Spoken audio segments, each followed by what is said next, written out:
செங்கல்பட்டு மாவட்டம் மதுராந்தகம் அருகே தேசிய நெடுஞ்சாலையில் ஏற்பட்ட இருவேறு சாலை விபத்துகளால் சுமார் 6 கிலோமீட்டர் தூரத்திற்கு வாகனங்கள் நீண்ட வரிசையில் அணிவகுத்து நிற்கின்றன.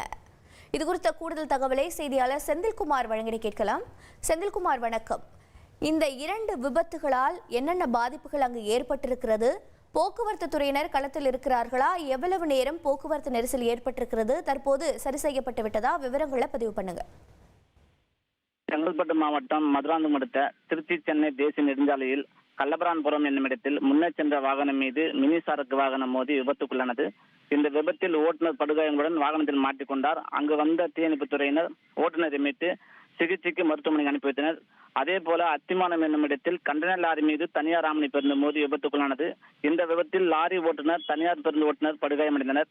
தேசிய நெடுஞ்சாலையில் 2 இடங்களில் ஏற்பட்ட சாலை விபத்து காரணமாக திருச்சி சென்னை தேசிய நெடுஞ்சாலையில் சுமார் 6 கிலோமீட்டர் அளவில் 2 மணி நேரத்துக்கு மேலாக வாகனங்கள் சாலை நின்றதால் கடும் போக்குவரத்து பாதிப்பு ஏற்பட்டது. போக்குவரத்து நெரிசலில் மேலும் 3 வாகனங்கள் தொடர்ந்து விபத்துக்குள்ளானது. இந்த போக்குவரத்து பாதிப்பை போலீசார் சீர் செய்து வருகின்றனர். இந்த விபத்தில் காலையில் சென்னைக்கு வேலைக்கு செல்பவர்கள் பெரும் சிரமத்துக்கு உள்ளாகியுள்ளனர்.